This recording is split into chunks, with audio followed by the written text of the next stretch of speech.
Contrary to the rumors that you've heard, I was not born in a manger. I was actually born on Krypton and sent here to save the planet Earth. We cannot continue to rely only on our military in order to achieve the national security objectives that we've set. Everybody somewhere between the ages of 18 and 25 will serve 3 months of basic training. We've got to have a civilian national security force that's just as powerful, just as strong. Yes, we can. Obama's healthcare plan will include coverage of all essential medical services. Yes, we can. Obama is a cruel hoax. He works for Wall Street. He's an agent of finance capital. Where did you come up with the number $700 billion? Here's the Treasury spokeswoman's quote. It's not based on any particular data point. We just really wanted to come up with a really big number. To Democrats and Republicans who've opposed this plan, I say, step up to the plate. A few members were even told that there would be martial law in America if we voted no. Secretary Henry Paulson is no George Washington. I don't think anyone questions, Mr. Kashkari, that you're working hard. Our question is who you're working for. Obama pledged that he would resume the Security and Prosperity Partnership talks between Mexico and Canada that President Bush initiated. The old boss is starting to look a lot like the new boss. Robert Gates is going to remain on the job as defense secretary for at least a year. Plenty of sources knew about this meeting, told us and others that it was at Hillary Clinton's house, but clearly it wasn't. We've got to give them a stake in creating the kind of world order that I think all of us would like to see. We see you causing a depression so you can blow out the economy and consolidate it and bankrupt it. We know that you are enemies of free humanity, and we are here standing against your tyranny.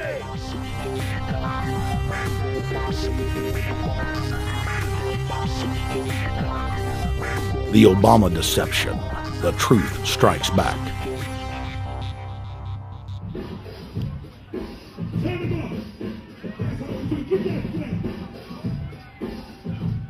Barack is like the manager of Burger King. All presidents are, including Bush. It's like this: when your fries are cold, if your burger is not done right, you go back to Burger King, America, or your government, and you say, my burger's cold, I want new fries. First, you go to the cashier, that's the courts. You argue to the courts. The courts, if you can't get no justice with the cashier, you say, let me see the manager. I want to go to the Supreme Court. I want to see the president. The manager comes out. Hi, what can I do for you? Now the manager can override the decisions of the cashier, but you never get to see the franchise owner of Burger King. If you really have a problem with your burger, you need to go see the franchise owner. We need to go to the top or to the bottom. We need to go to where the real architecture of government is. And it's not in a president, it's in a global scheme. Politics in America today is identical to pro wrestling. And what I mean by that is, in front of the cameras and the public, we all hate each other. I'm going to kick my opponent's butt. I'm going to whale him from here to high water and beat the crap out of him. Yet behind the scenes, we all are friends going out to dinner. Went to dinner together. And it's all a work. All intermarried. Show business. It's showbiz. And that's what you have today in politics. The Democrats and Republicans aren't really opposed to each other. Left and right mean nothing. The only thing that counts is, are you working for Wall Street or you're trying to defend the people against the financiers? It's pretty obvious that there's some gigantic financial institutions that have been pulling the strings of politicians in this country for a long time. And just the fact that we have it set up where they can donate millions of dollars to these guys' funds, these guys' campaigns. I mean, how do we not expect it all to go bad? America in 2009 was desperate for change. The past 8 years had been a disaster. Those weapons of mass destruction got to be somewhere. Maybe under here.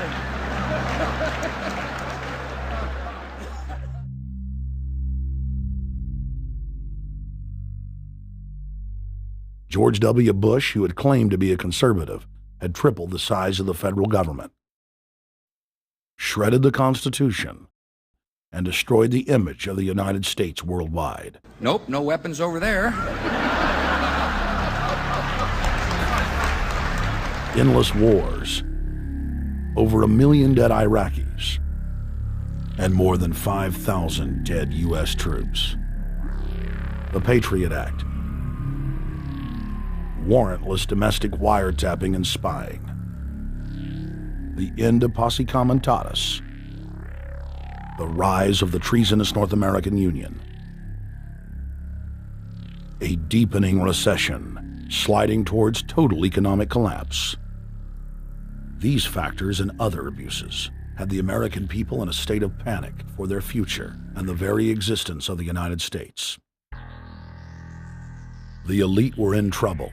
The people were beginning to see through their facade, past their front man, and to the ruling elite behind the throne. For the first time in U.S. history, both parties were universally hated. Congress had a 9% approval rating. The globalist agenda had stalled. And then, onto the scene came a man who promised change. Change we could all believe in. Barack H. Obama promised to end the war and bring our troops home fast. He pledged to uphold the Constitution and to stop the federal government from spying on the American people. Candidate Obama told American workers that he was going to get them out of NAFTA and GATT, and he's already breaking those promises. In this film, we will prove that Obama says one thing and does another, and that he works for the very same elite interests that Bush served, the very interest engineering the financial collapse and formation of a dictatorial world government.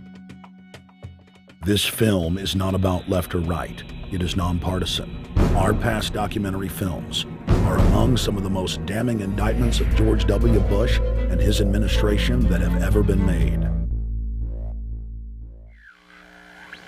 If humanity has any hope of effecting real change for the better, it will not come from the Madison Avenue false reality makers who have cast Barack Obama as the savior of the world. To alter our course from tyranny to liberty, to defeat the corrupt elite, we must get past the puppets and confront the real power structure of the planet. Now we can see a new world coming into view. A world in which there is the very real prospect of a new world order. Webster Griffin Tarpley is an accomplished geopolitical analyst and historian. Among his scholarly works are the unauthorized biographies of George Herbert Walker Bush and Barack Hussein Obama. Since Bush the elder made his speech at the United Nations back in September of 1990 talking about the New World Order, I think I've become confused about what's actually going on in the world. The New World Order is a more palatable name for the Anglo-American world empire. It's the planetary domination of London, New York, Washington over the rest of the world. It's hard to get people to join that or think they have a part in it if you call it the Anglo-American world empire. If you call it the New World Order, then people in India or someplace like that or the European Union might think, well, there's something in that for us too. But that's not what it is. It's the Anglo-American New World Order. It's really the old world order. It's the British Empire morphing into the American Empire. The U.S.-British world empire is what you're going to get. Combines of powerful men have always battled with each other over the levers of power. Gerald Celente is recognized as one of the world's foremost trends forecasters and is the founder of the Trends Research Institute. People that are knowledgeable know that the fight that this country has been waging since its inception is for the central bankers not to take over the country. And that's why people like Andrew Jackson were elected. And that's why people revere people like Thomas Jefferson and others. The takeover has happened, and it's a corporate takeover. Agents of the Bank of England attempted to assassinate President Andrew Jackson on multiple occasions because of his resistance against a private central bank being set up in the United States. And it was something that Abraham Lincoln warned. And this is, by the way, why I believe he was assassinated. This is the Lincoln quote. "The money powers prey upon the nation in times of peace and conspire against it in times of adversity.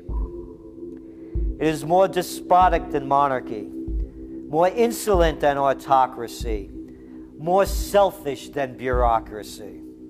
I see in the near future a crisis approaching that unnerves me and causes me to tremble for the safety of my country. Corporations have been enthroned.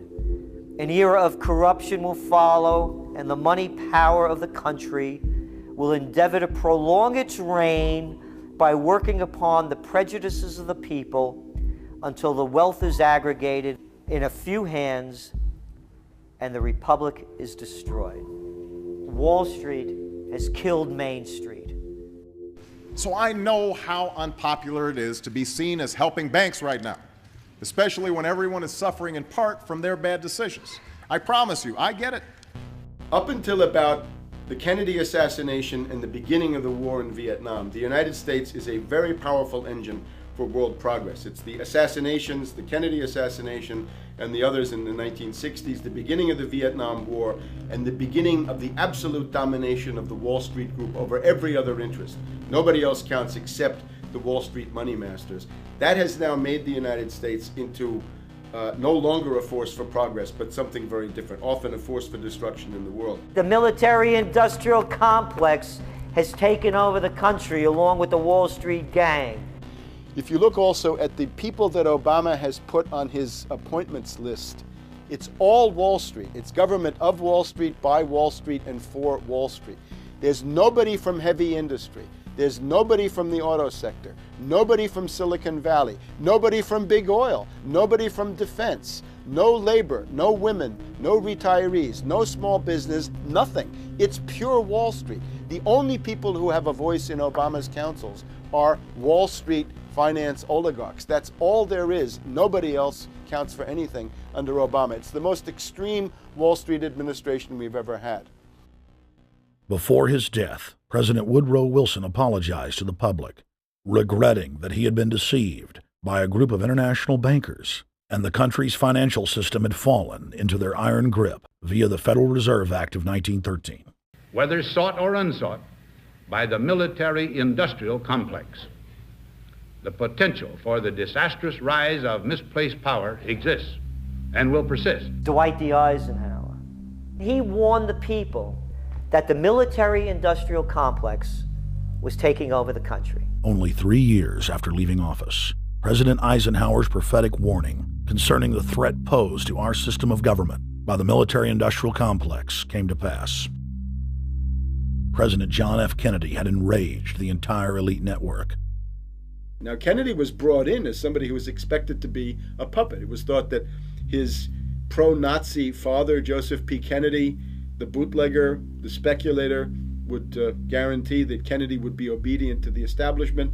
They thought that Kennedy was a sex maniac who could be manipulated through all of this, but it turned out that through his personal suffering, Kennedy had discovered a personal sense of himself which went beyond just being a puppet, and he began to think about things like economic recovery, world peace, having a space program, making deals with the Soviets, cutting the Federal Reserve down to size, and a whole series of other things. Executive Order number 11110, signed by President Kennedy, began the process of abolishing the private Federal Reserve. Kennedy was also pushing for real civil rights reform and had begun the process of pulling the troops out of Vietnam. The last time you had an actual president was Kennedy. The oligarchs took swift and decisive action. When John Kennedy attempted to take the government back from the robber barons, he was brutally murdered. The message to future U.S. presidents and leaders across the world was clear: do as you're told or die. John Fitzgerald Kennedy was the last true president of the United States. And until the globalists are removed from power, we will never have another real one. The other thing about the American presidency you've got to remember is that this is a puppet post. It's automatically going to be a puppet post. The idea that Obama is somebody who's going to come in and exercise real authority when he's obviously been chosen and given everything that he's got by these financiers. Presidents are now little more than corporate pitchmen who take all the political heat, while the controllers remain in the shadows, safe from public scrutiny. Hip-hop icon KRS-One is not just known for selling millions of albums. He has led a tireless crusade against youth violence and has been a strong voice for human rights. If they controlled it before, what makes you think they're not controlling it now? The country was on a verge of revolution. They threw a black man up. Now we like this. They give him the money, they give him the bundling, they give him vote fraud, they give him the media whores, they give him goons. They even have elected officials making threats to put people in jail if they criticize Obama in public. All of this is the mark of a puppet.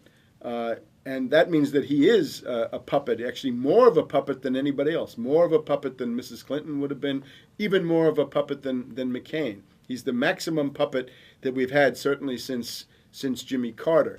They put a black face on the New World Order, and now we all happy.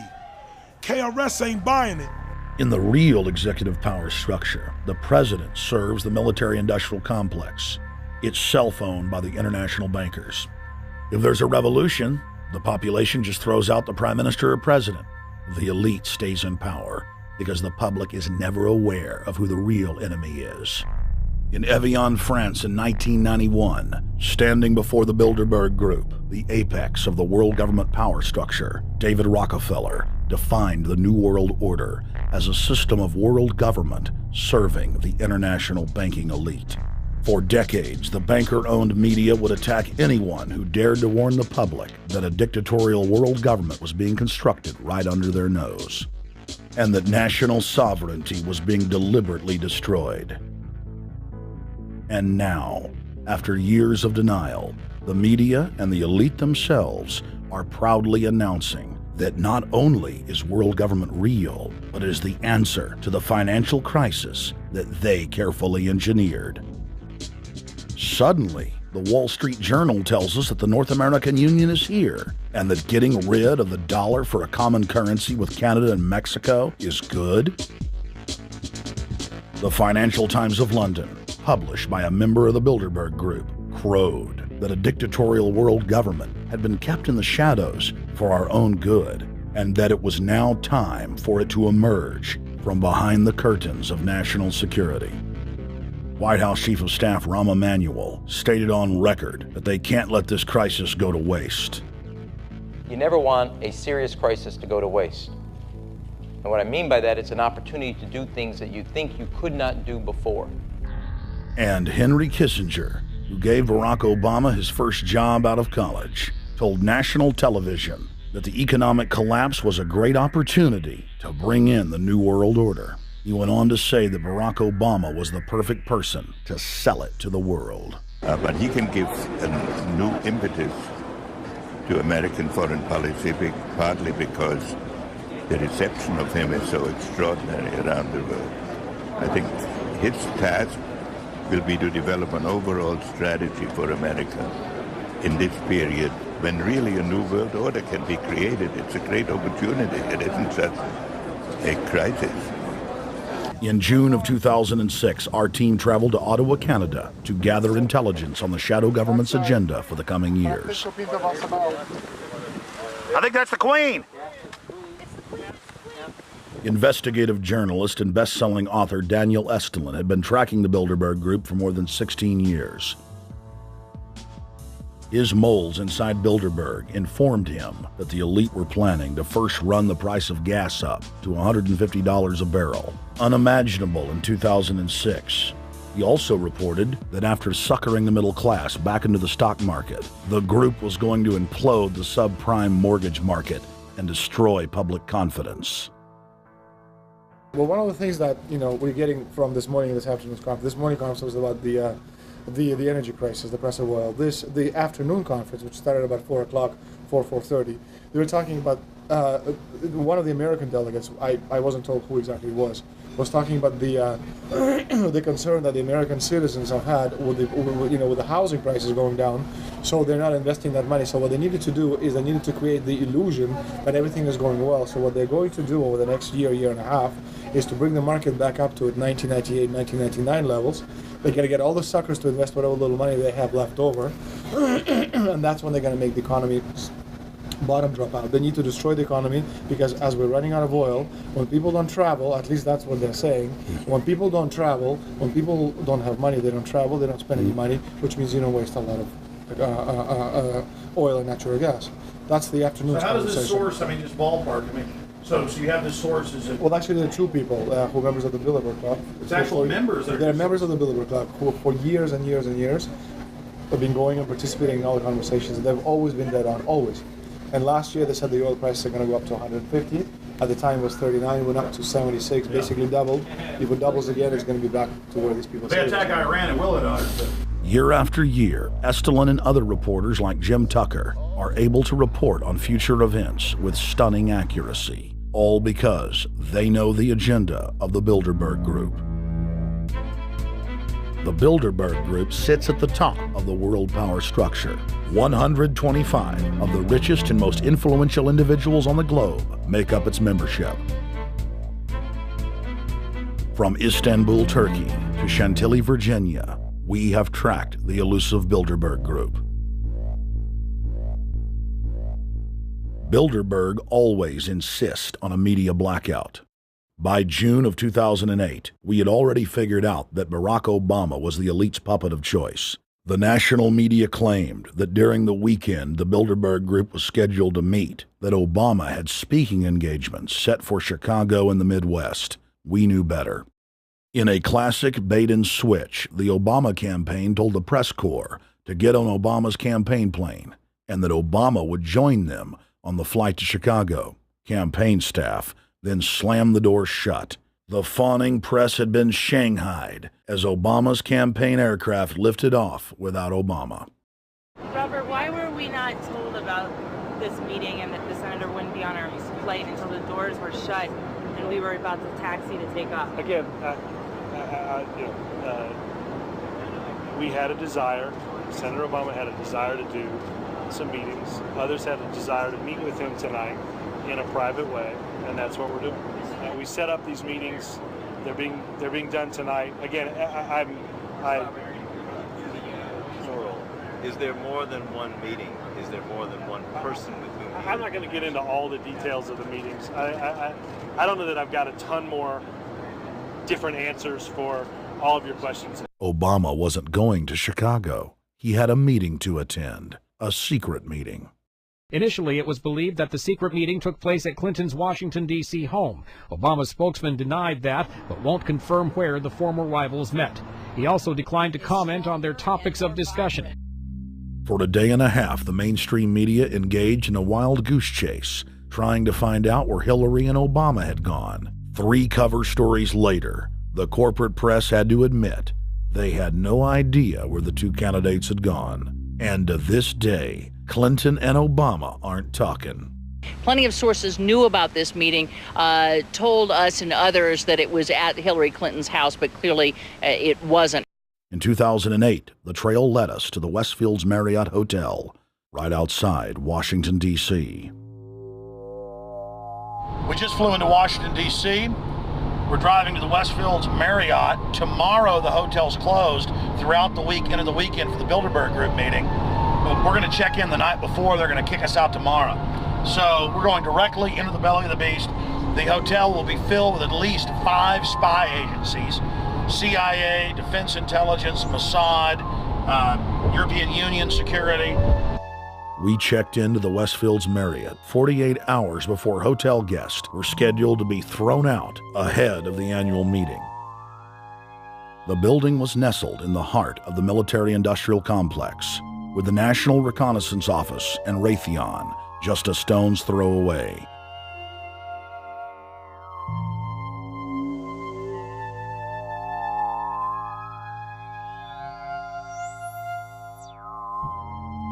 The plan tonight is to try to not get arrested, dodge the security, get in there, get some footage of the elite arriving in the morning, because some arrive before they officially lock it down, and then getting out of the building.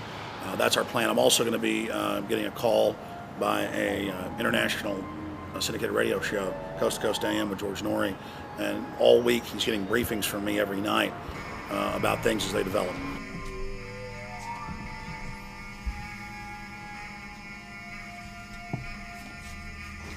George, we're sitting here in the room. As the phone rings with your producer, Tom Danheiser, to put me on, the fire alarm goes off.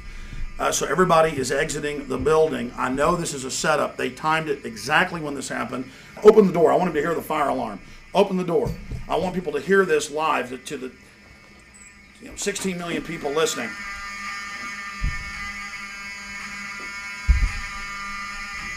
George, do you hear that? Now, they're going to use this as an excuse. The Westfields Marriott, right outside D.C. in Chantilly, they want to use this to flush us out of here. They're very upset. Everybody that covers Bilderberg, I was detained 2 years ago, interrogated, screamed at. They said Bilderberg was upset about me, wanted to stop us. This is guaranteed. Everywhere we go, we're followed. We have another hotel across town as a base of operations. They were there questioning us, getting in our faces.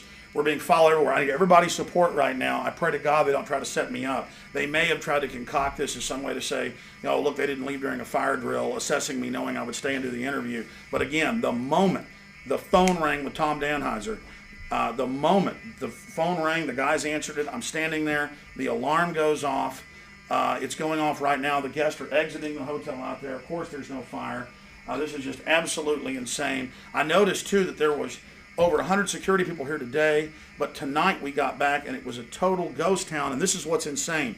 We have a security guy walk up to us 30 minutes ago, about 25 minutes ago, before this happened, and said, "What are you guys doing?" We said, "We're just walking around checking out the artwork in the hotel," which we actually were admiring it, but we were also going around getting some footage. And they said, "Well, no cameras allowed." We said, "Fine." And then he said, "Yeah, we had somebody do a fire alarm a few weeks ago, and me and Rob, my camera guy, were on. Why is he telling us about a fire alarm?" I forgot that part, George. These bastards have done this. I don't know how. They're planning to try to set us up or something, but this is incredible. We are here in the middle of this right now, George.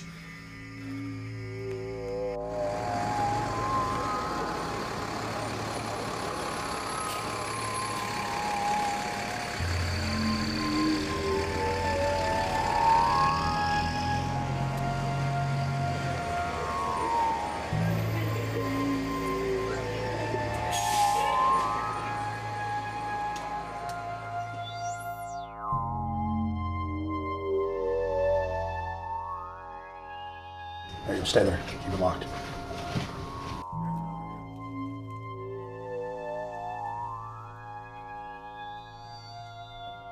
Let's go. Let's get out of here now, Richard. Don't screw around anymore. We got out of here on exactly the right time. Is this the way out? Yeah.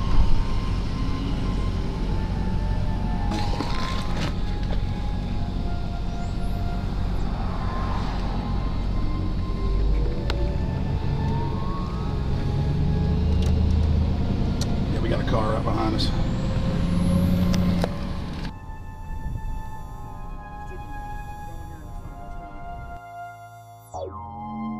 You made about, what, 5 turns and 6 turns? The same car's following us? Now he looks like he's following us into a... He came out of Bilderberg. He came out of the Westfield. Being a little bit subtle, but... Not too. So there he is. That's him over there in the blue green, car. Yeah.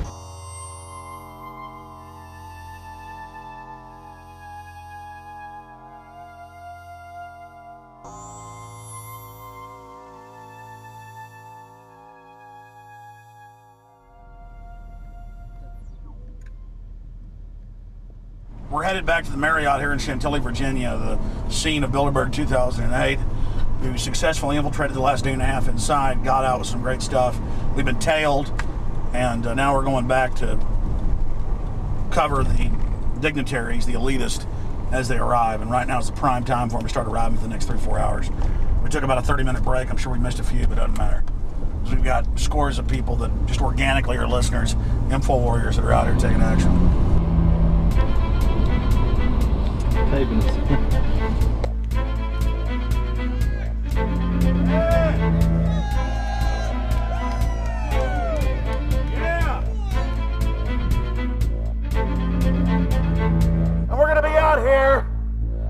next 3 days, while you try to chart the future of our destiny, we're taking our destiny back. You're not our gods or our masters.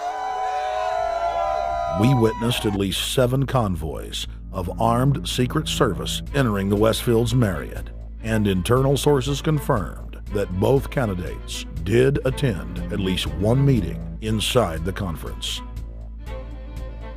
While the Bilderberg Group was 100% successful in 2008 at keeping their name out of the mainstream media, they did not fare as well when it came to the exploding independent press. During the entire 2-day event, anti-New World Order protesters and alternative media encircled the hotel. You are being exposed everywhere! From David Rockefeller, from John Edwards, from Bill Clinton. Your game of secrecy is over! You're gonna pay! Get him! It's up close! You piece of trash! This is Bernanke, man! Bernanke, you're going down!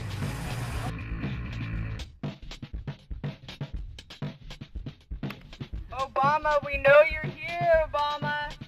You cleared your schedule for the next 3 days. We know you're in Virginia. Arch criminals! New World Order scum! We are not your slave scum! Brave Americans came from all over the United States and bullhorned the main conference hall at close range as the global power brokers schemed inside. You are criminals! You control the central bank, you control the currency, and you're turning our beautiful country and world into a nightmare! The global elite are desperate to keep their organizational meetings a secret. They are keenly aware that if the population discovers that policy is being developed covertly by powerful special interest, the people will revolt. It is our duty to expose these criminals. It's a criminal act under federal law for federal officials to have private meetings to discuss world policy with non-federal workers. So everybody from the State Department, Treasury Department, White House, Defense Department, and others who show up, as they always do, they're committing a criminal act simply by being here to attend a secret meeting with officials from other countries to discuss U.S. policy in the world. So literally it's a criminal act. And every newspaper, every broadcaster has a patriotic duty to expose these scum and the evil they project. The election primaries served as a great diversion, while the true future course of the nation was being set behind closed doors. You've got, obviously, the Bilderberger Group, founded by the former Nazi Prince Bernhard of Holland. You've got the Trilateral Commission, founded by David Rockefeller's Zbigniew Brzezinski. They're the ones who ran the Carter administration. Everybody in the Carter administration, from Carter and Mondale and Volcker and Brzezinski, were all members of the Trilateral Commission. Founding member of rap sensation Public Enemy, Professor Griff, gave us his view of the Obama phenomenon. Barack Obama's been given a pass by the Blue Bloods. He's been given the okay by certain secret societies for them to let him in. I truly believe imperialism and fascism needs a facelift. And that facelift is going to have to be black. And the reason why I believe that, simply because I think they're trying to go into Africa. Well, they're already in Africa. But they want to totally control all the natural minerals that they're going to need to carry themselves into the 21st, 22nd, and 23rd centuries. You follow me? So I think they have to go through a phase of galvanizing the masses of dark-skinned people that truly believe that change needs to come, but the change that they're talking about is not necessarily change for the better as far as the masses of the people. It's probably a better change for them. It's not going to change for us, the little man on the totem pole. And no one looks at the agenda. As long as he positions himself right, have the right tie on, have the right smile, repeats the slogans over and over and drives it home, the average American is just going to swallow it hook, line, and sinker. And we don't even know what the agenda is. Writing in his 1964 book, With No Apologies, Senator Barry Goldwater said, The Trilateral Commission is intended to be the vehicle for multinational consolidation of the commercial and banking interest by seizing control of the political government of the United States. The Trilateral Commission represents a skillful, coordinated effort to seize control and consolidate the four centers of power: political, monetary, intellectual, and ecclesiastical. What the Trilateral Commission intends is to create a worldwide economic power superior to the political governments of the nation-states involved. As managers and creators of the system, they will rule the future.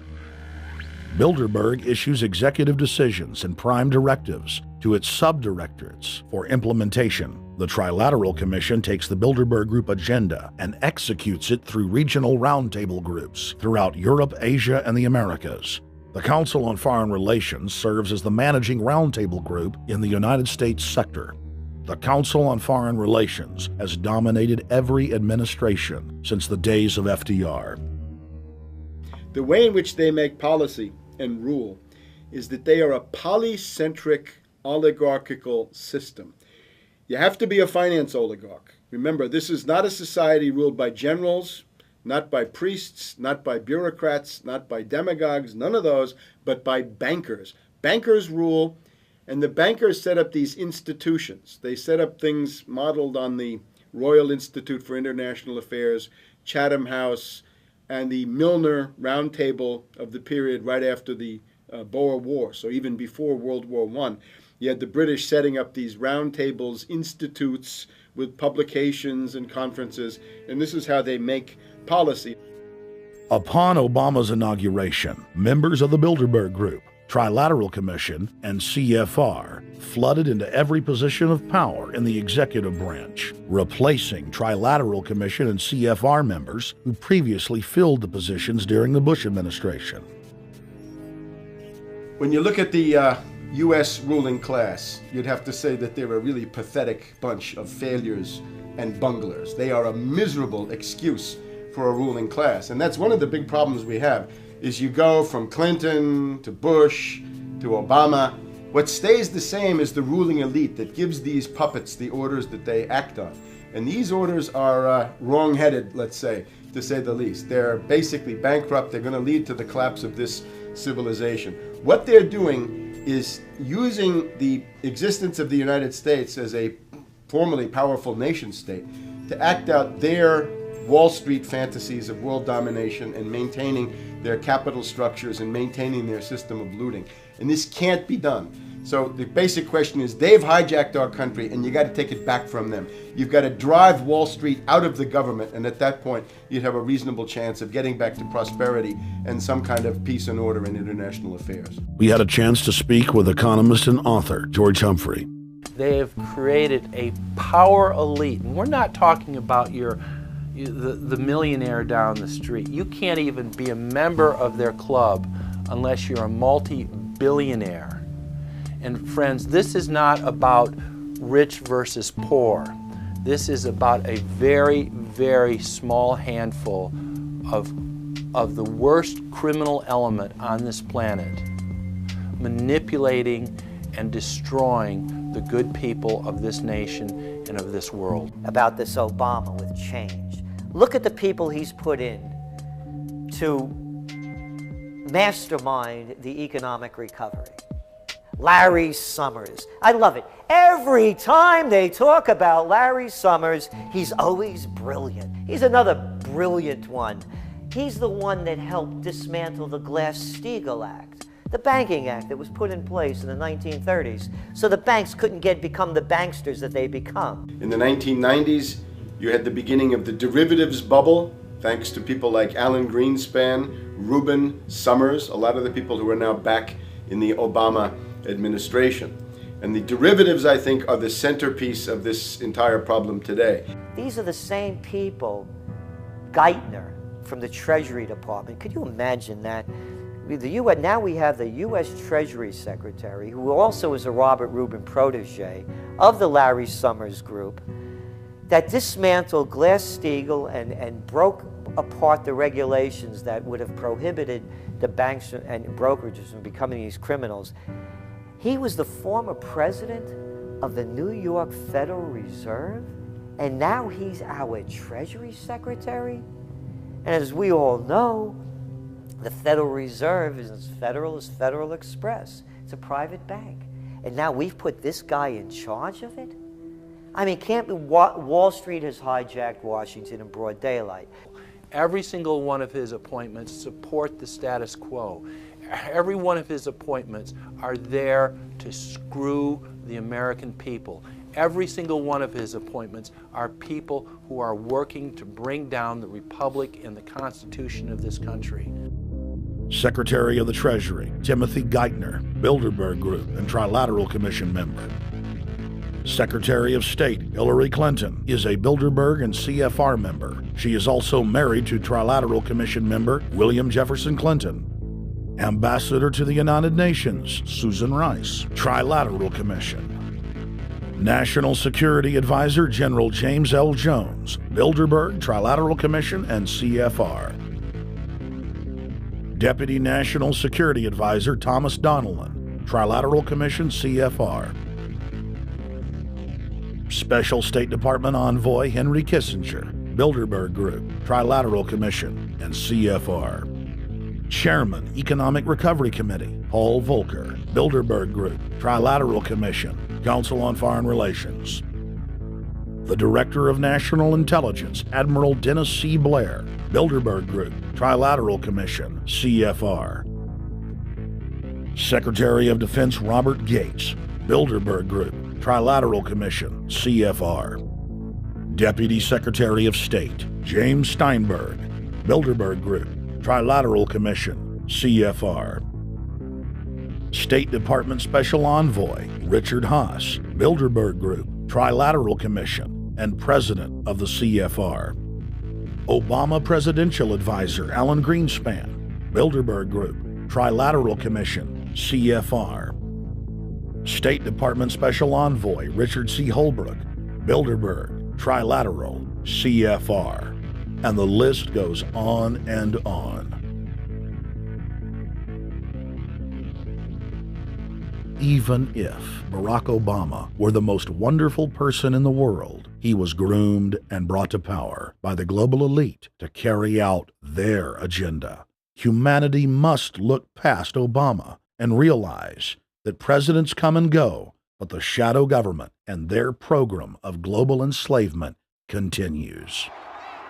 How could people be so stupid and gullible to believe a bunch of political people? So people who voted for Obama were trying to express, I think, first of all, something worthwhile. The hatred for Bush, Cheney, the neocons, the desire to punish the Republicans for their adventures, their police state, and their economic depression. The second question was on the economy. People felt that Bush was selling them down the river into a world depression. He is, of course, the new Herbert Hoover in that regard, so they were trying to get something different from that. The tragedy, of course, is, and this is really why Obama was groomed and prepared over a period of almost 30 years now, that Obama is there to frustrate and to deceive all of those hopes. Obama is a cruel hoax. He's a bogus sham. He's an absolute denial of everything that you'd expect from an American president. It is very disturbing to see well-meaning people falling for high-tech propaganda over and over again. It happened after 9/11. The American people en masse were swept into a mob psychology, irrationally throwing their common sense to the wind and doing whatever the administration told them to. The general public eventually caught on to the fact that George W. Bush was a deceitful thug and that the economy was in freefall.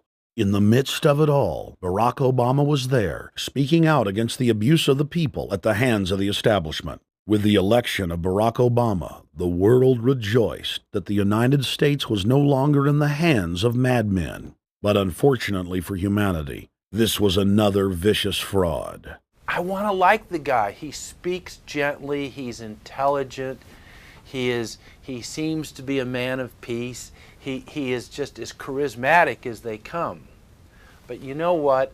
Is that a tree is really, really measured by the quality of its fruit. And when you kind of put away all the flowery words, when you put away all the rhetoric, when you put away all the rock and roll music, what he does is what's important for the people of this country, starting with the truth. Obama is notoriously a liar. He promised that he would get out of Iraq, I think within 16 months at some point. We had Samantha Power telling the Scotsman that he wouldn't be bound by those promises, and sure enough, he's now not going to be bound by those promises. Obama pledged in hundreds of speeches and interviews that within 6 months of being elected, he was going to bring our troops home from Iraq. But after he was inaugurated, the story changed. Now he said that they would look at bringing some of the troops home in 16 months. 2 weeks later, his story had changed again. Now the administration would look at bringing the troops home in 23 months. Well, Obama's already fudging. He's fudged since day one in this election, where he first said we're getting out. Well, now it's a timetable, and now it's da-da-da, because they're getting to him. They're understanding that, and he ain't going to be able to get him out because people more powerful than him got us in. When he first ran, remember, he was going to take the troops out. I get in there, troops come home. Day one. There is no military solution in Iraq, and there never was. I will begin to remove our troops from Iraq immediately. And then that went to 16 months. And now he's going to add, they're saying, another 30,000 or more troops to Afghanistan. Next, he sent 30,000 more Marines to Afghanistan, doubling the total number of forces in the crosshairs. Barack then announced that he was going to move missile systems into Eastern Europe to encircle Russia. But after all, what should we expect after he kept Bush's Secretary of Defense Robert Gates? The outcome of this policy is if you're constantly meddling near the Russian borders with these fascist creeps, IMF, NATO agents like Yushchenko of Ukraine or Saakashvili or Georgia, or these Kaczynski twins in Poland, or various collections of people in Latvia, Lithuania, Estonia, you're tied to these gangsters, and if they decide to start a war, that rapidly escalates into thermonuclear World War III. This is worse than the neocons. Bush and Cheney never got as far as Brzezinski, Soros, and the other people running Obama. Barack Obama swore that he would vote to repeal the Patriot Act, but then he voted for its reauthorization. Obama decried the Bush administration's illegal warrantless wiretapping of the American people. Then he voted to legalize it. Obama pledged that he would filibuster any attempt to give retroactive immunity to the telephone companies, the telecom companies, except he then turned around and voted for that bill. Most people don't know, for example, that he voted to reinstate the Patriot Act and more government wiretapping. Candidate Obama told desperate factory workers in speech after speech that he was going to renegotiate NAFTA and GATT to make it more fair for American workers. It is absolutely true that NAFTA was a mistake. But then his campaign was caught sending out memos to top corporate leaders, telling them not to worry and that it was just campaign rhetoric. We had Obama saying, you know, I'm against free trade. I don't like NAFTA and all those free trade sellouts. We had Austin Goolsbee going to the Canadian diplomats and saying, don't mind him. He's just popping off. That's just election era rhetoric. Doesn't mean anything. Presidential candidate Barack Obama was publicly criticizing the North American Free Trade Agreement in a bid for votes, but privately telling Canadian officials not to worry about it. He said that he was going to bring us peace in the Middle East. He said that he was going to bring us transparency and a balanced economy. He said that he was going to not have lobbyists. He said he was going to clean up government. He said he was going to work for the environment. And point by point by point, within the first month of his inauguration, he has lied and deceived and cheated the American people. The people of the United States and the world were filled with hope that Obama was the real deal when in his first week in office he signed an executive order supposedly closing Guantanamo Bay and other secret prisons. Then the press actually had a chance to read the executive order and were shocked to find that the executive order only said that Obama was thinking about closing Guantanamo in a year. But worst of all, the executive order continued the practice of rendition, which the LA Times called secret abductions. They don't know. They think that he's signed off immediately on closing Guantanamo, but he's allowing prisoners now to be taken to foreign countries and not knowing where they're sending them and to be tortured in foreign countries. They don't know that they kept that provision in there. Obama is now continuing the practice of secret arrest, secret prisons, and most importantly, indefinite detention without trial. When a British High Court said that it was preparing to release secret British and U.S. torture orders that prove that the Bush administration was ordering personnel to systematically abuse detainees, Barack Obama threatened to cut off all U.S. intelligence ties to England. To add insult to injury, he stated that the program was important to national security, not only endorsing Bush's crimes, but continuing them. Obama voted for a reinstatement of the Patriot Act. And by his early deeds already, again, as we saw with the issues of retention, he's willing to send people that have been charged with nothing to be tortured to so-called get the truth out of them. If the makers of this film attempted to cover all of Obama's lies, this documentary would never be released because there are new ones every day. So in the interest of time, we're going to cover one more big one.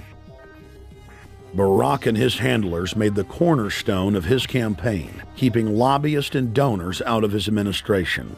Within hours of being elected, Obama did a 180 and filled the White House and federal government with lobbyists and donors at all levels. Obama picked William Lynn, the top lobbyist for Raytheon, to fill the number 2 position at the Department of Defense. Timothy Geithner, former president of the private Federal Reserve Bank of New York, was picked by Obama to be Secretary of the Treasury. Geithner promptly crammed the Treasury Department full of lobbyists, like his chief of staff, Mark Patterson, formerly the top lobbyist at Goldman Sachs. Obama appointed top lobbyist to the Saudi royal family, George Mitchell, as the lead Middle Eastern envoy. Obama appointed the king of Wall Street lobbyists, Leon Panetta, to head up the CIA. Obama tapped Tom Daschle, top lobbyist for healthcare firms, to run the Department of Health and Human Services, and the list goes on and on.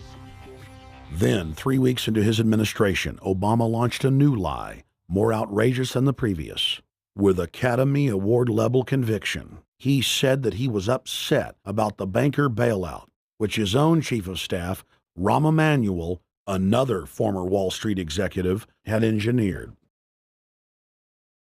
Obama said that he had signed an executive order capping the CEO's salaries of those who had taken the bailout money. There was just 2 problems. All the major banks and brokerage firms were exempt, and the new order only dealt with any future bailouts.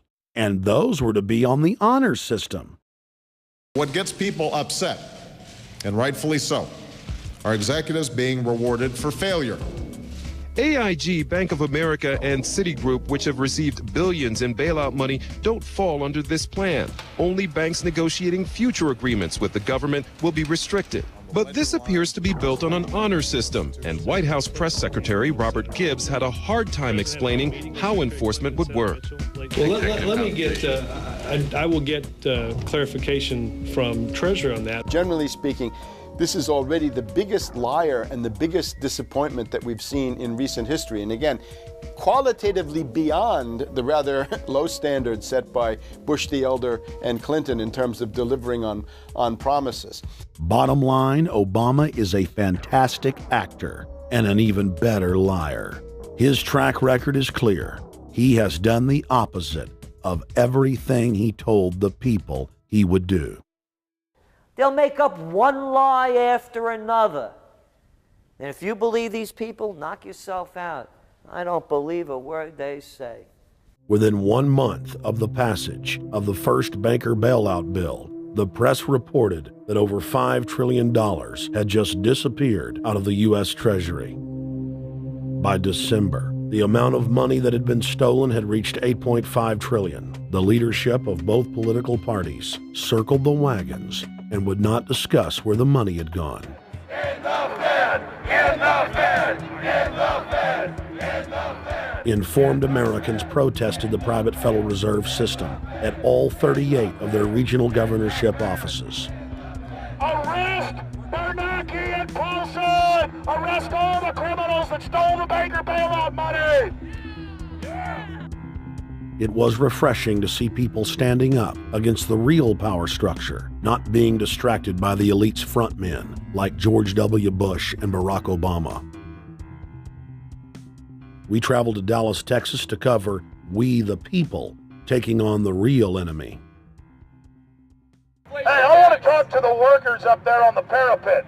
The ones smoking cigarettes and just jump back.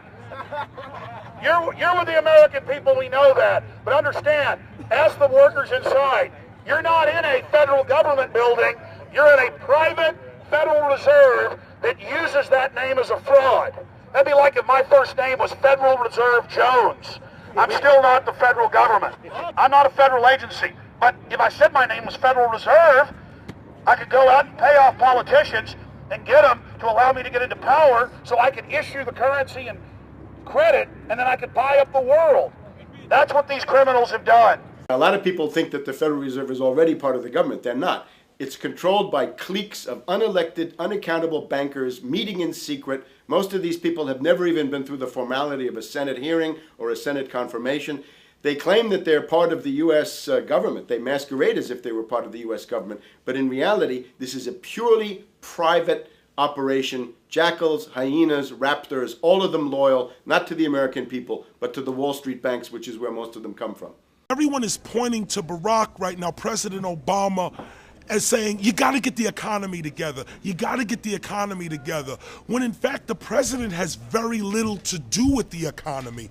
It's the Federal Reserve Chairman that at least sets the policy. That's a privately owned company, the Federal Reserve Bank. They set the agenda. These guys are masquerading as a federal institution. They are a private banking consortium, and this is their front, their holding company. The Federal Reserve is not federal. It's a front for a private banking cartel. That's on record in congressional testimony, and they're the ones orchestrating the economic collapse we're seeing right now, so that's why we're here. While at the In the Fed rally outside the Federal Reserve Bank in Dallas, Texas, we spoke with Ron Paul's brother, Wayne Paul. 1913, the Federal Reserve Act was passed, floor of the House, where 3 members of Congress were on the floor. At that time, they only needed a majority of votes to pass it. So in 1913, the Federal Reserve Act was passed. 20 years later, 1933, under Roosevelt, the United States was declared bankrupt. And in 1933, the Federal Reserve Private Bank says, okay, USA, what are you going to pledge as collateral on the debt you owe me? What happened by 1936? Does anybody know? We instituted Social Security system, and you and I and our children and our children's children were pledged as collateral on the debt of our government to the Federal Reserve. And that's where we're at today. It took 20 years to make this country bankrupt, and since then, our government has operated under emergency powers of our government. It is not the president that makes the decision in this country. It's the Secretary of Treasury who turns around and is put in there by the Federal Reserve to manage the bankruptcy. We've been in bankruptcy ever since. So to print $700 billion and to give it away, how do they get away with it? The manager of the bankruptcy is told by the Federal Reserve this is the way to go. That's where we're at today. Yes, we should point out, Congressman Ron Paul now has a huge amount of sponsors for a bill in the House of Representatives to abolish the private Federal Reserve crime syndicate. In 1913, the money power of the country was taken away from the people. By constitutional privilege, it belongs with the Congress, but it was given up in the Federal Reserve Act. The Federal Reserve is no more federal than Federal Express, but yet it has the power to determine the direction of use of money in our economy. If we could take that power back and put the Federal Reserve under Treasury, we start to be in a position of being able to control monetary policy on behalf of the United States people. The Federal Reserve is totally private, and Alan Greenspan 2 weeks ago on PBS on Lair NewsHour said on record that they are above the law, the Congress, the President, everyone. No court can do anything. We run America. What is the proper relationship, what should be the proper relationship between a chairman of the Fed and a president of the United States? Well, first of all, the Federal Reserve is an independent agency, and that means basically that there is no other agency of government which can overrule actions that we take. So long as that is in place and there is no evidence that the administration or the Congress or anybody else is requesting that we do things other than what we think is the appropriate thing, then what the relationships are don't frankly matter. Notice what Greenspan is saying. Greenspan is saying the Federal Reserve is beyond the law. And in reality, they are in practice beyond the law. Nobody, as far as I know, has ever audited the Federal Reserve. One of the first things we ought to do when we nationalize the Fed is go in there and find out the audit. Who stole money? Who engaged in corruption? There's a whole series of people going back to Volcker, to Greenspan, to Bernanke, and so forth. Think of the arrogance of private group of banks that have bankrupted the nation by design so they can repo the country. A private group of banks that loaned us our own money back are telling us they're above the law. You are not above the law, criminals. No one is above the law. No one is above the law, and the private Federal Reserve sure as hell isn't either. Since the founding of the Federal Reserve back under Woodrow Wilson, the Federal Reserve has struck out 3 times. They didn't stop the crash of 1929. They didn't stop the banking panic of 1932, 1933. And now they are the cause of the derivatives crisis because they're the ones who inflicted derivatives on the world with Alan Greenspan. Instead of our economy being about goods and services and real products and manufacturing, it's all about these guys, the private Federal Reserve that masquerades as a government entity who controls the issuance of currency and credit. They're the ones that have cut off the liquidity in the market. They told us have a debt-based economy. Then they cut it off once they get us under their thumb and implode the economy so they can consolidate it. And that's what they're doing right now. I mean, it's in their own documents, it's in their own statements. They claim, give us unlimited power, give us trillions of dollars with the Baker bailout bill that's already $5 trillion, not $850 billion as they say. And we'll get the economy going, but they're hoarding the money and buying up other banks that aren't part of the Federal Reserve, buying up insurance companies, buying up roads, infrastructures, media empires, defense contractors. What the banks do is they implode an economy by cutting off credit, and then once things really fall to a low, and they know the low because then they buy everything up and start then putting more money back into the economy, and then they build it back up. So they build us up and then shear us, build us up and shear us. And they're getting ready. All over the world, they're always shearing some country, imploding it. Comes out in their own IMF and World Bank documents. That's just the foreign arm of the same cartel. And these are the people who claim to be the saviors of the economy, the people who have created every important crisis in the past 100 years, the Federal Reserve. So it's illegal, it's unconstitutional, and it's a failure. And I think the failure is what everybody can see right now.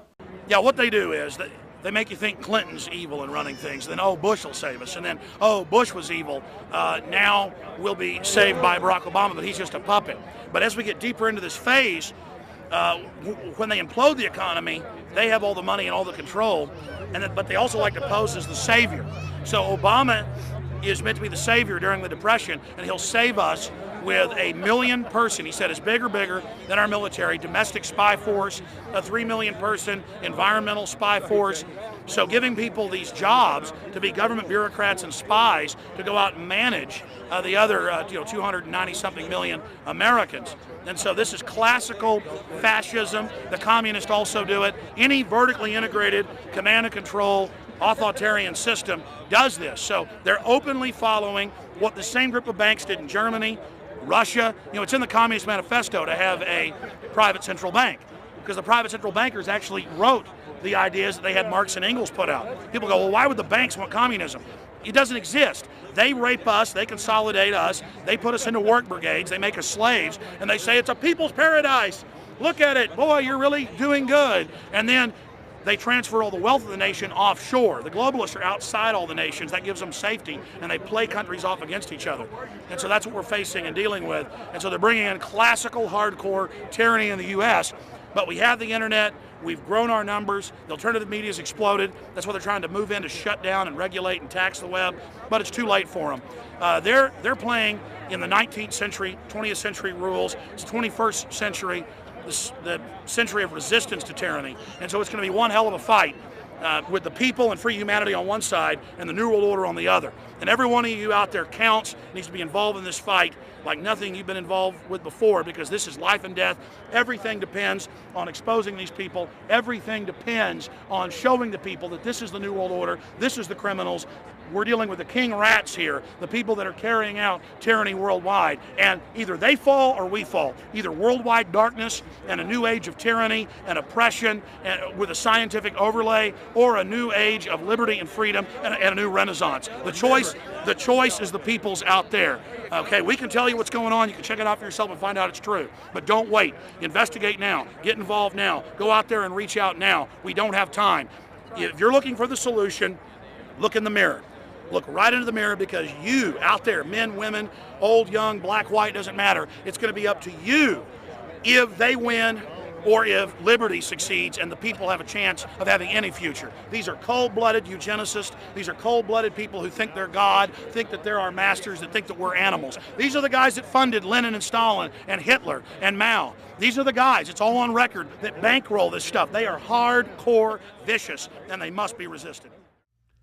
You're watching The Obama Deception. We're going to go right back to the film in just a minute. But I wanted to take some time out in the middle of the film to encourage all of you that are watching it online right now to go to Infowars.com and purchase a high-quality DVD of the film. Or you can go to PrisonPlanet.tv and download a high-quality DivX version to burn to disc or DVD to give to your friends, your family, your neighbor, and your community. I also want to challenge all the viewers out there to take time out to write notes as you watch this film and to check all the claims that we've made for yourself, because I'm confident in the information presented here. And I want you to not trust me, but to know for yourself, to know in fact that Obama is a betrayer and a liar, a Judas goat, a Trojan horse to bring in the one world government. So again, I want to thank you for watching The Obama Deception. You can go to Infowars.com and get a high-quality DVD, or watch it in super high quality and burn disc to give your friends, your family, your neighbors, and warn the public at PrisonPlanet.tv. Now let's cut right back to The Obama Deception. Up until about the Kennedy assassination and the beginning of the war in Vietnam, the United States is a very powerful engine for world progress. It's the assassinations, the Kennedy assassination, and the others in the 1960s, the beginning of the Vietnam War, and the beginning of the absolute domination of the Wall Street Group over every other interest. Nobody else counts except the Wall Street money masters. That has now made the United States into no longer a force for progress, but something very different, often a force for destruction in the world. That doesn't need to remain that way. The interest of the American people is to fight to take your government back from Wall Street and make the United States a force for progress in the world, which we easily could do if we could just break the power of the people behind Obama. The main banks of Europe, which were started by Adam Weishaupt and Rothschild, the Banque Nationale de Paris, the Bank of England, the Bank of Italy, have all financed the messianic and war leaders of the last 200 years. Napoleon, Lenin, Stalin. They backed Adolf Hitler. They backed Franklin Delano Roosevelt.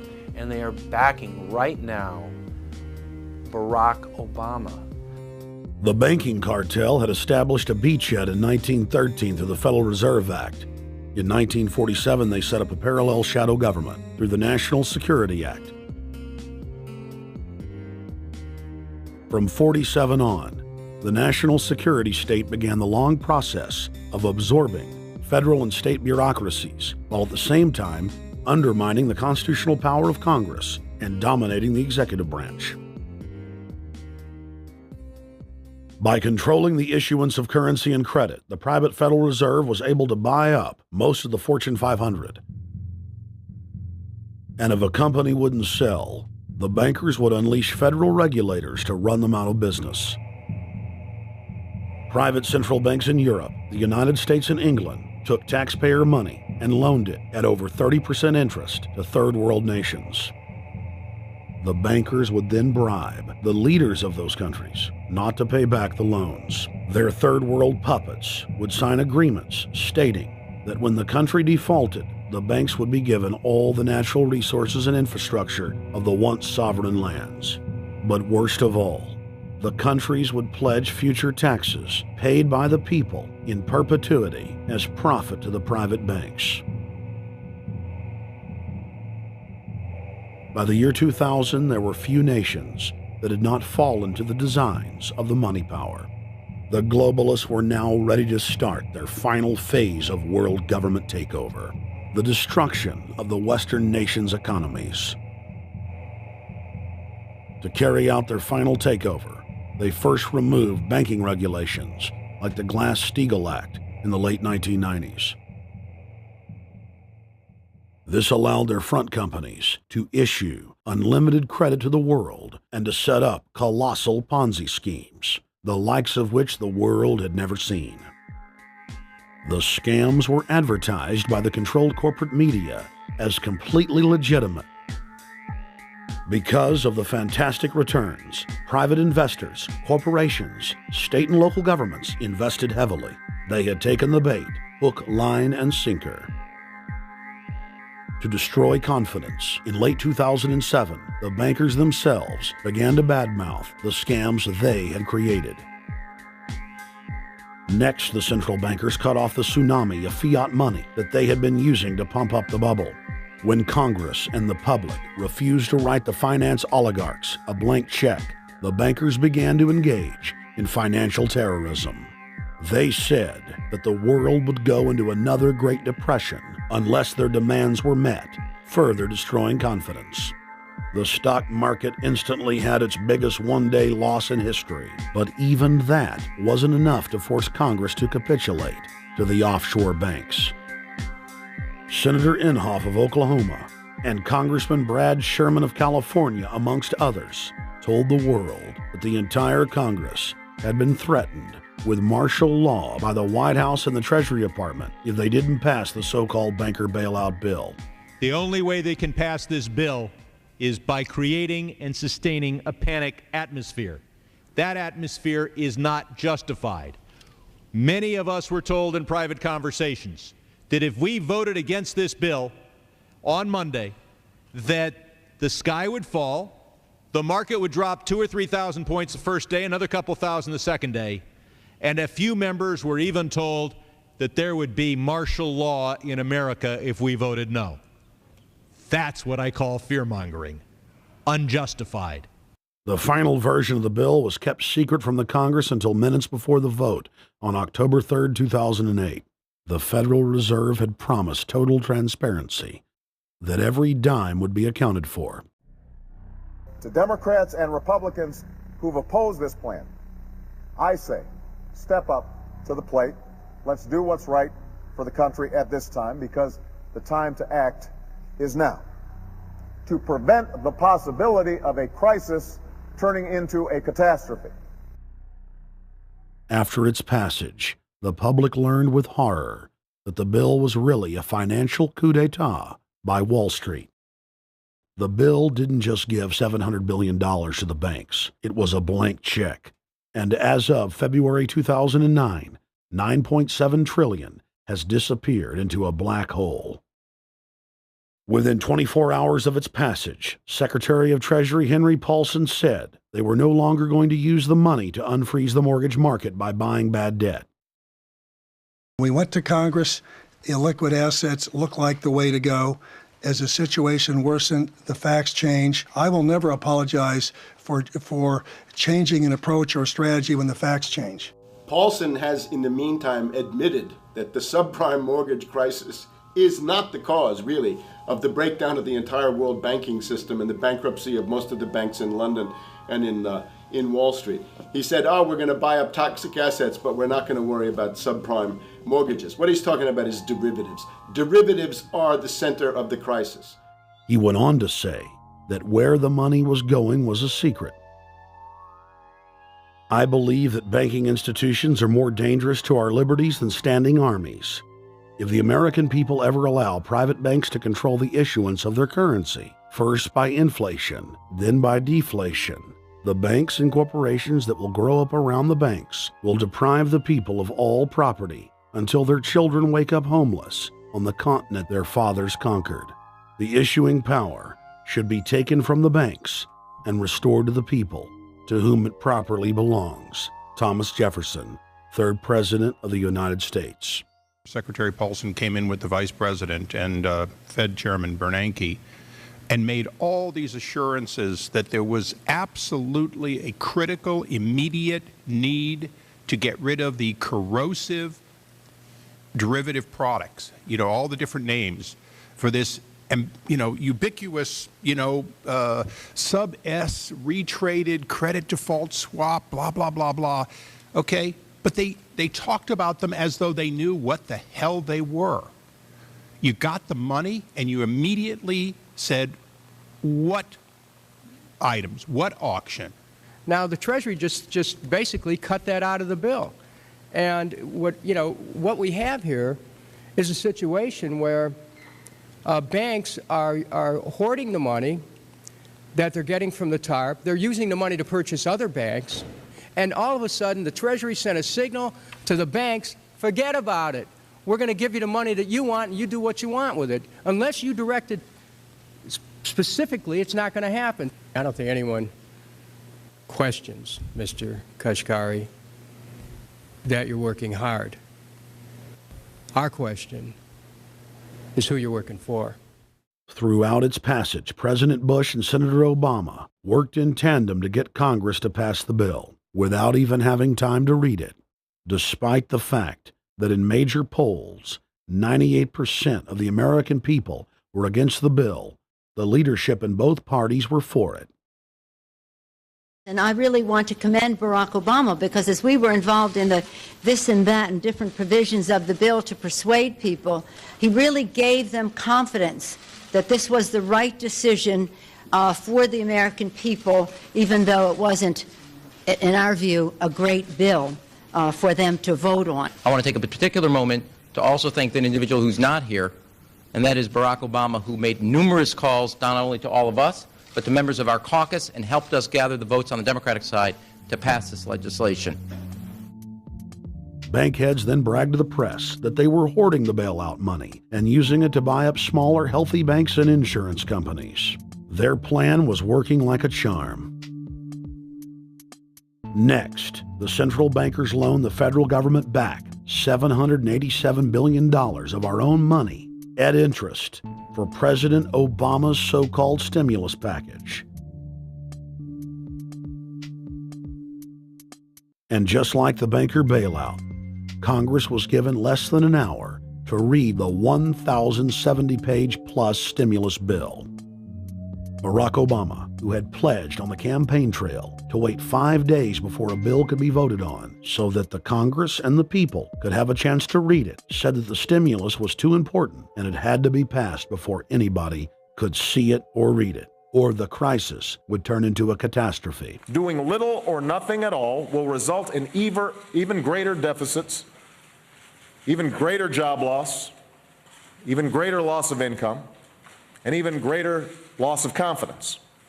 Those are deficits that could turn a crisis into a catastrophe, and I refuse to let that happen.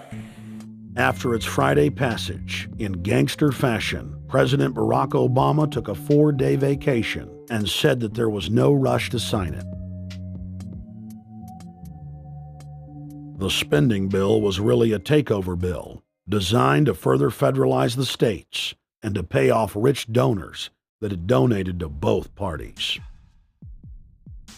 As the world slid deeper into depression, the bankers celebrated the fire sale that they had created.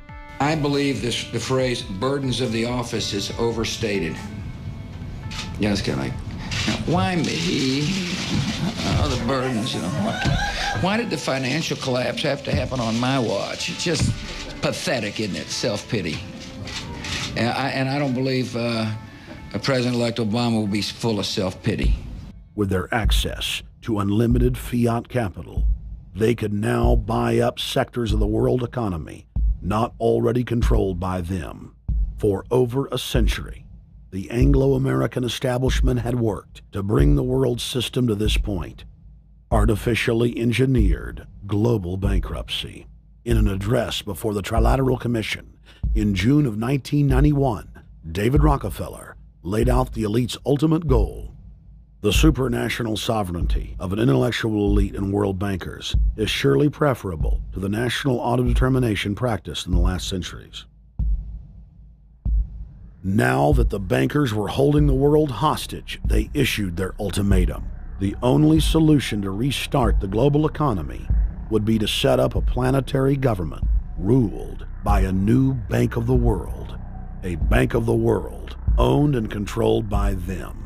Suddenly, hundreds of prominent publications announced the solution, the people's only salvation. Time magazine, in an article titled "The New World Order," said that the new super bank would control the world's currencies and set interest rates, and that the new bank would, quote, knock the heads of bad countries like the United States. At a meeting of central bank heads and finance ministers dubbed Bretton Woods II, the plan for world government was unveiled by the very bankers that had engineered the collapse. Formerly sovereign countries would now pay their taxes directly to the banking cartel. Hundreds of new carbon taxes, controlling every facet of human activity, would only be the beginning. Now all the elite had to do was to sell the public on accepting the final phase of their takeover. And it's Obama's job to sucker the public into standing down so the bankers' agenda can move forward unhindered. Never before in U.S. history has the media gotten behind a president like they are behind Obama. The press has pulled out all the stops, bestowing a crown of infallibility upon Obama as the savior of the people.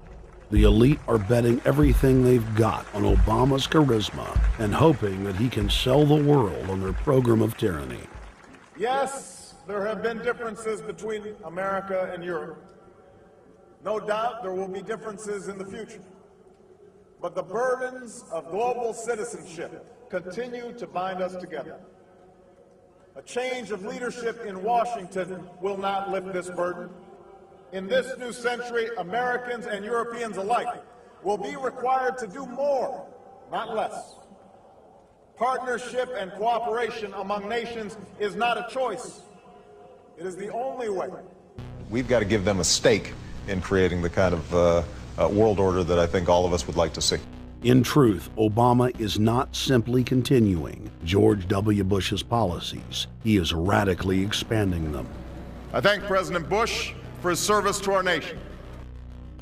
This film has documented the painful fact that Barack Obama's agenda is the complete opposite of what he has claimed it to be.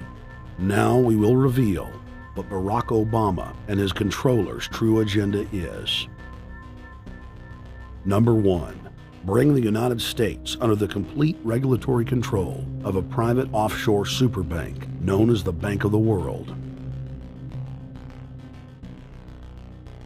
More than 100 new taxes are now being developed under the umbrella of curbing greenhouse gases. The new taxes will be paid directly to the private bank consortium. At the producer level, taxes will be paid on farm animals' flatulence. At the consumer level, there will be carbon taxes on all forms of meat, beef, poultry, pork, and fish. All cars will be fitted with satellite tracking boxes that will tax driving by the mile. And an added tax will be placed on all fossil fuels, including motor oil and natural gas. All plastic products will have a carbon tax added. Outdoor space heaters and fireplaces are to be taxed. All electricity produced by coal-powered plants will be taxed. Under the cap-and-trade system, citizens will be forced to pay taxes on thousands of products to private cap-and-trade services owned by Al Gore and other elitists. There will be taxes on light bulbs, water, trash pickup, air travel, train travel, bus, ship, medicine, steel production, mining, clothing, laundry, asphalt are just a few of the new taxes to be levied. But to truly transform our economy, to protect our security and save our planet from the ravages of climate change, we need to ultimately make clean, renewable energy the profitable kind of energy. So I ask this Congress to send me legislation that places a market-based cap on carbon pollution and drives the production of more renewable energy in America. That's what we need. The notion of anthropogenic global warming is a fraud. In other words, the idea that the planet is getting warmer and that human activity is somehow responsible is a pseudo-scientific fraud. It's a big lie.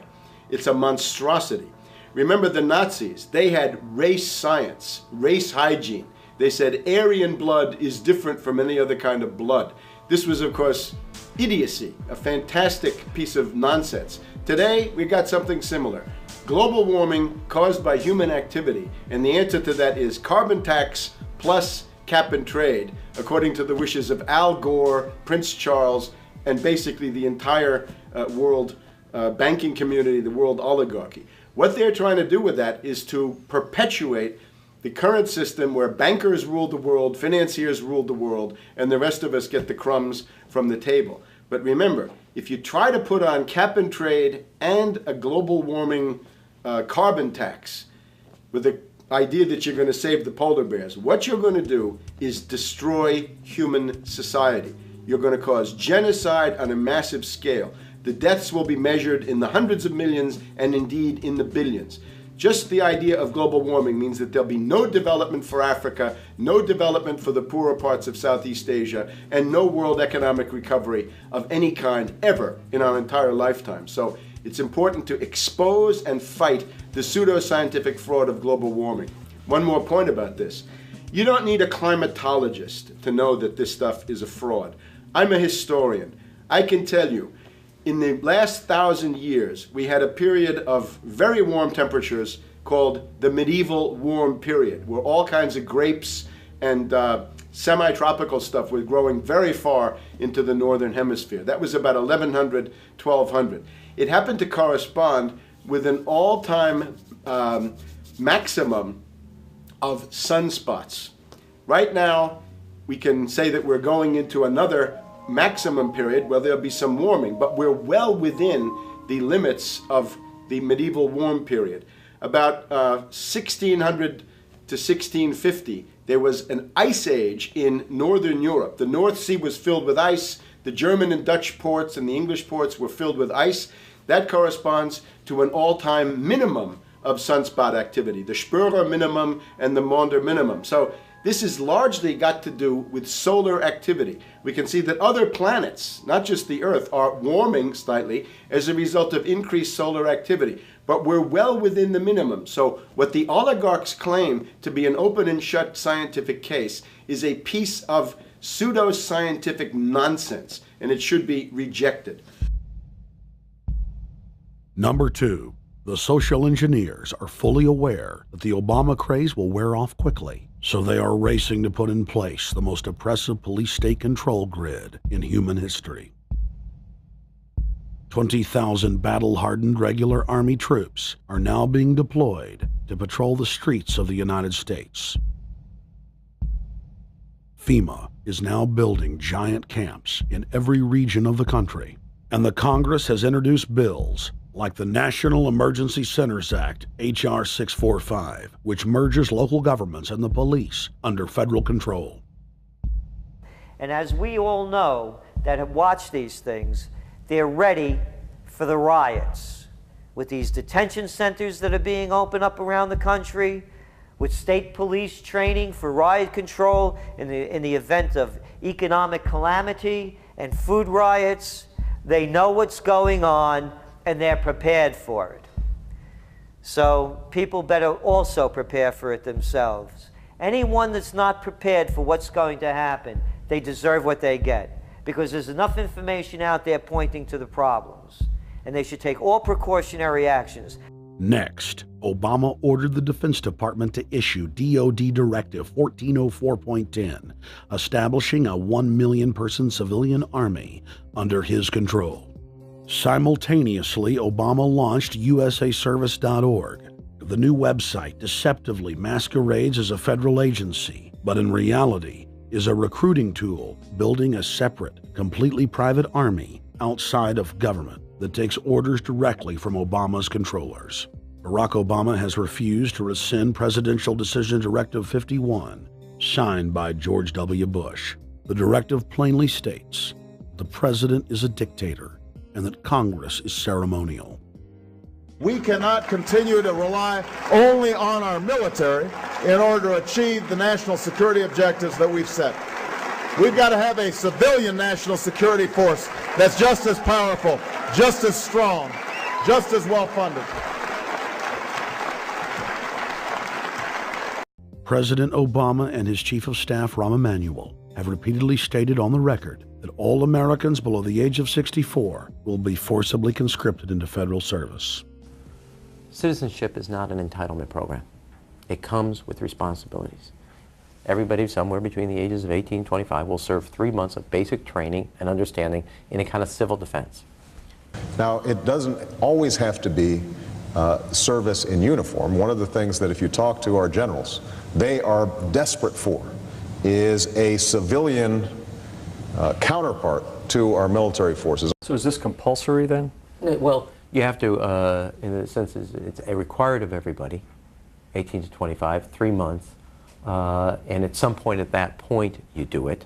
Obviously, I'm not going to say perfect legislation. We'll work that process through. You could do it during a college summer, or you could do it after high school.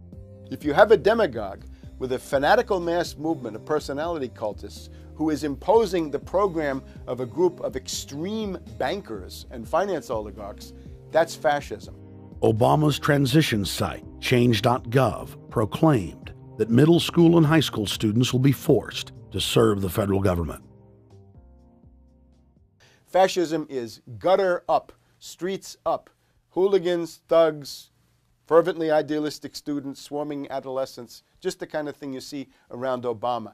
The way you get a population to enslave itself when the police and the army are no longer enough to do that. So I think that's if you're a left liberal, it's time to open your eyes to that. All young Americans between the ages of 18 and 24 will be conscripted into a paramilitary domestic security force. If Obama has his way, adults and seniors will also be forced into other forms of service for the betterment of the homeland. Number 3, disarming the American people. Obama operatives in the Congress have introduced more than 10 bills that would end the Second Amendment as we know it.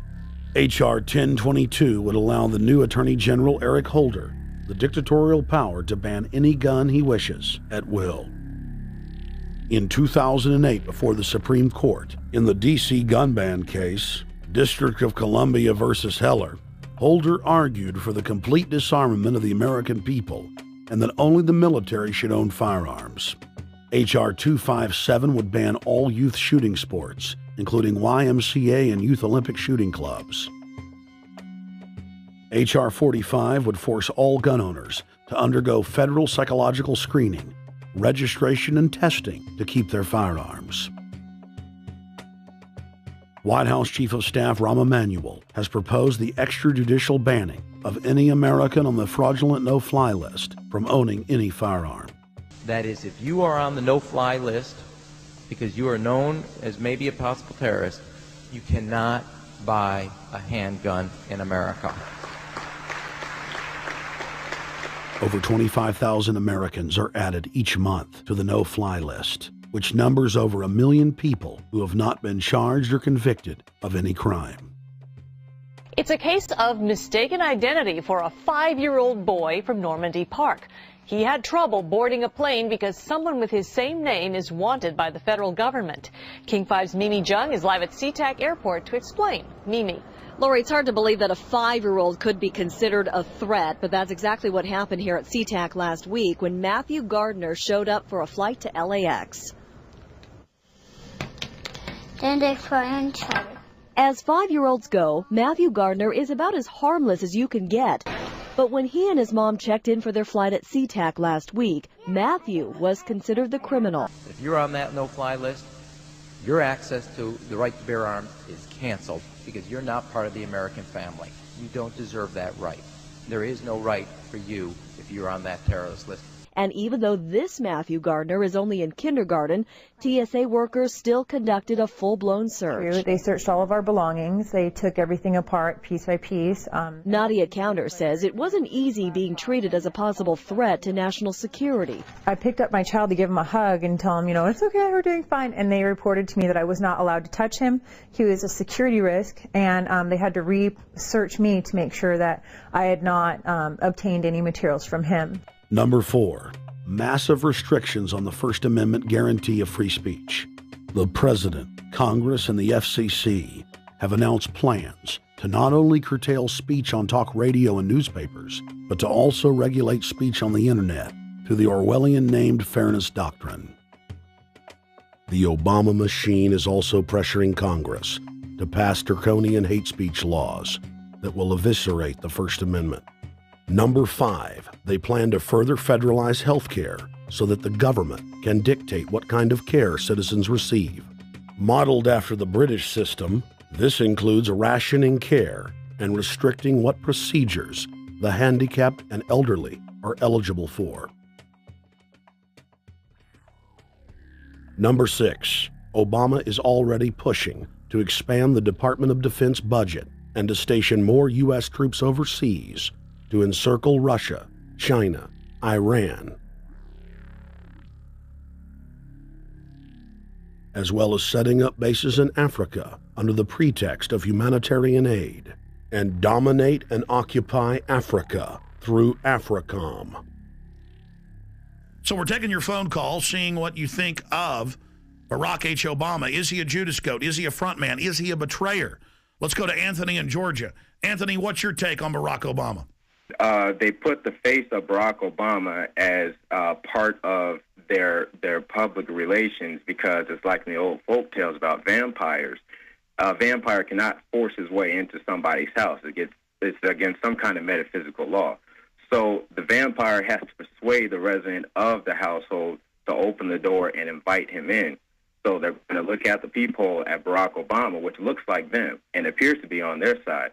They're going to say, okay, here's my ally. Let me open the door and let me let this person in. And then Barack Obama is just, of course, a front man for the American empire, where he's going to have the entire U.S. Navy, the entire U.S. Army, and the entire U.S. Marines under AFRICOM command. And, of course, he's going to turn it into a new Iraq, and he's going to turn it into a new Afghanistan. Every operation that you see going on in Iraq and Afghanistan is going to propagate to the poor countries of Africa. And well, sir, I agree with you. Sir, I agree with you. They're looking to the people. They see a handsome, smiling African face. You know, he's all, hey, I'm from Kenya. And then it's a total bait and switch. But it's the same thing here in the United States where they would get sellout Native American chiefs to sell out their people. This is the oldest trick in the book. And he can also pacify the most downtrodden minority groups in the United States. And he's saying, hey, get ready for sacrifice. Get ready to lose your standard of living. They're like, yay, I love Obama. They could never get away with this with a John McCain. Obama basically does a couple of things. One is, again, this idea, kick the Chinese out of Africa. Kick them out of Sudan where they get oil. Kick them out of Zimbabwe where they get raw materials. Start a civil war in Congo, another big source of raw materials. Al-Qaeda, an arm of the U.S. intelligence community, is now active in Algeria, Tunisia, Morocco. You've got a destabilization going on in Kenya around Odinga. That's Obama's cousin. This is a guy who has two children. They're Obama's niece and, well, nephew in a broad sense. And one of them is named Raul, and the other one is named Winnie, after Winnie Mandela, who did the necklacing and political assassinations in South Africa. So this Odinga is essentially a CIA destabilizing operation in Kenya, and he's got a Odinga Islamic Alliance to crush the Christians in Kenya, but this also reaches into Ethiopia, it reaches into Uganda, Congo, Tanzania, and a whole bunch of other countries in that region. So all of Africa is a battlefield in flames between the U.S. and the Chinese, with Obama leading the charge to kick the Chinese out for geopolitical reasons. Number 7, radically expand federal control over family farms and ranches through the Animal ID and Premises ID system. Number 8, accelerate the merger of the United States with Canada and Mexico under the Security and Prosperity Partnership. He is also accelerating the transfer of remaining federal authority to unelected quasi-governmental bodies like the World Trade Organization. Number 9, Obama must convincingly play the part of the president and convince the people of the United States that the buck actually stops with him. This is critical to the globalist master plan because in 4 to 8 years, Obama must take the blame, as Bush did, for the New World Order's horrific agenda. At that point, the elite will put a new puppet in the ceremonial seat of power and build him up as the savior, only to tear them down again. And so the process is repeated over and over. For their program to work, it is essential that the people not learn that the presidency is now nothing more than theater, because if they did, the people would stop looking at the pawns and start looking for the king. Through this system of deceit, the elite's criminal agenda can continue forever because the people waste all of their political energy debating the media spectacle instead of investigating the globalist agenda. Number 10, it's Obama's job to sell the public on globalist policies that aren't in the people's best interest, but the overlords have many salesmen. His most important function is to protect the criminal oligarchs from prosecution while they loot the economy worldwide, start new wars, and engage in torture. They're called Generation O, and they were the key to Barack Obama's White House win. During the campaign, Barack Obama used the internet like no other candidate before him, harnessing the energy of millions of his supporters. But the question now is, what to do with this young, eager, energetic army? This gives Barack Obama and his administration contact information for so many people, so next time he needs to push his legislation, he can contact all these people. Kennedy-esque. I feel as though this was like when John F. Kennedy was elected. Shouting, smiles, and tears. It was the scope of Obama's victory that was most impressive. I saw a photograph of Obama playing basketball. And I said, you know what? I see him as a leader, and that's the world that's in his hands. Own a piece of history, commemorating the day the world changed forever. His confident smile and kind eyes are an inspiration to us all. In summation, Barack Obama is a Madison Avenue created fad. All of the crazed Obama worship, being pushed by the corporate media, is scientifically designed to capture the public in a net of peer pressure mass euphoria. If the New World Order can just distract the public for a few more years, the elite can finish constructing their police state control grid. Now, a lot of times, we don't want to know the issue. Right. We don't want to know the issue. We feel, what do you call this thing where you get this false sense of gratification, but because a black man is in office, everything's going to be all right. No, everything's not going to be all right. Yeah. Until you look into the agenda on what the Democratic Party has been about, is about, and will be about, regardless if Barack Obama is the president or not. And that's real. Barack Obama is the perfect Trojan horse. He makes the people feel like they finally have a place at the table, even as he betrays them. I won't have to worry about paying my mortgage. Oh, it's such a blessing to see you, Mr. President. Thank you for taking time out of your day. Never in my life would think that this would ever happen. Sadly, many Obama supporters can't see what's right in front of their faces because they've already invested their very identity in this artificially created cult movement. Throughout history, it has happened over and over again. People turn their intellect over to cult of personality mass movements, and it's happening again. The evidence presented in this film is documented fact. And those that ignore what history has taught us do so at the peril of us all. As frightening as the information in this film is, there are many things we can do to stop the globalist agenda dead in its tracks. First, we expose the cult of Obama for what it is, a sad hoax.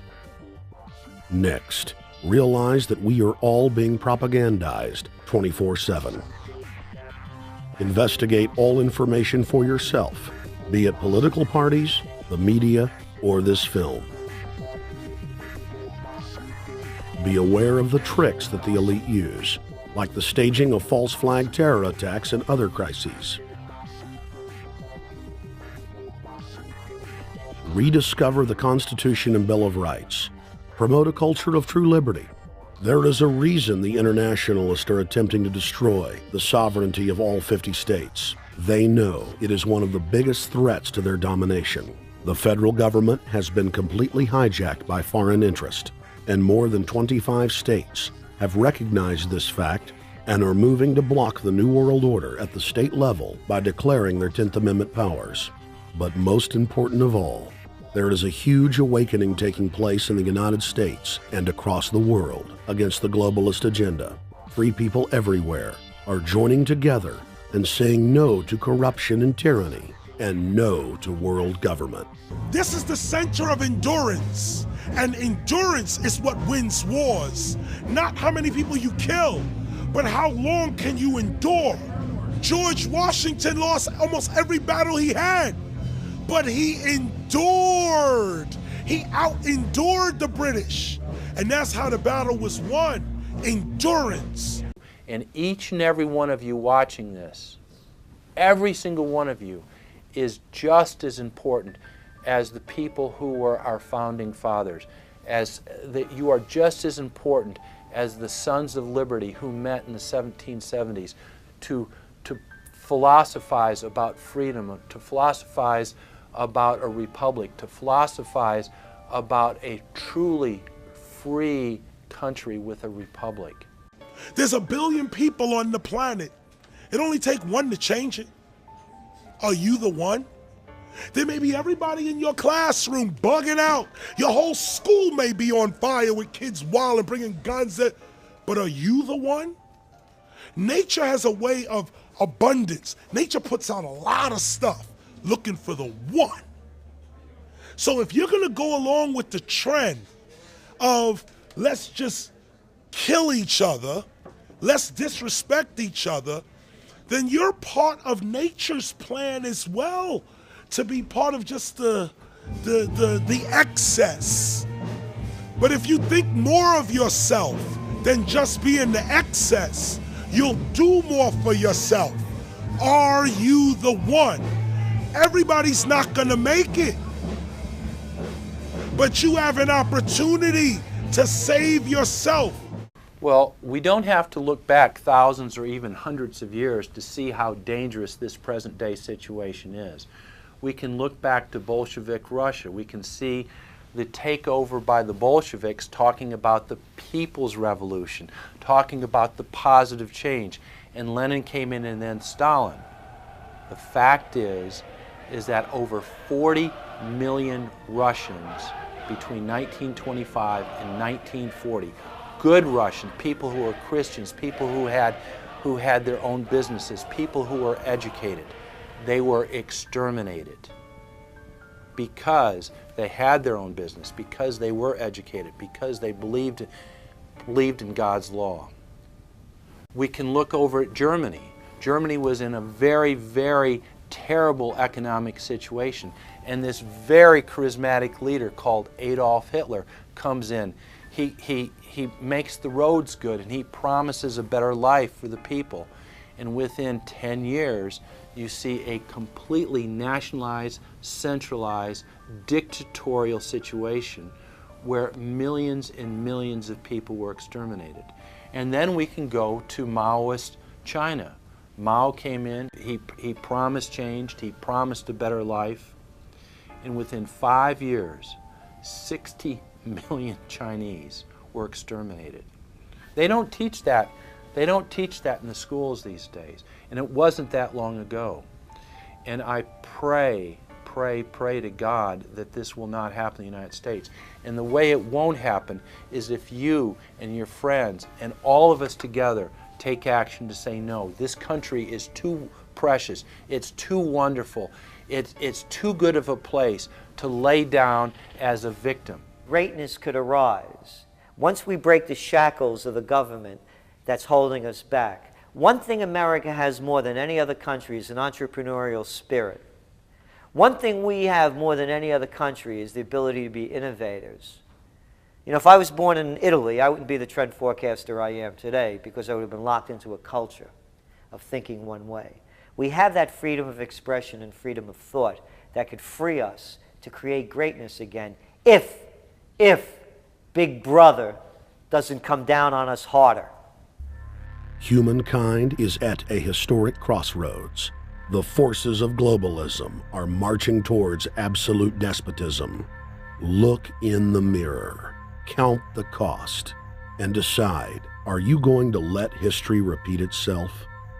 Or will you stand tall with freedom lovers everywhere and stop the completion of a world dictatorship?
Thank you for watching The Obama Deception. I want to challenge all of you out there who are shocked by this film to take time out to research the claims of this documentary so that you will discover that we've told you the truth and that, frankly, it's far worse than we could even present here in the limited time we had. And once you find out the claims in this film are true, I want to ask you to do the only thing you can do. Spread the word. Warn your friends and family, your neighbors, about this deception, about this betrayal. We have to warn the people that Barack Obama, despite his fancy teleprompters and his silver tongue, is nothing more than a New World Order frontman, a pitchman, selling you tyranny. Please get the high-quality DVD at Infowars.com. Make copies of it. Get it out to people. Wake them up. Let them know the threat. Let them know what the New World Order and the global banking system is doing. Download high-quality copies at prisonplanet.tv. Whatever you do, get the truth out to the people. Because as Thomas Jefferson said, all that evil men and tyrants need to flourish is that good men and women do nothing. So we cannot stand here idle while this treason is taking place, while this betrayal is unfolding. Thank you so much for watching The Obama Deception.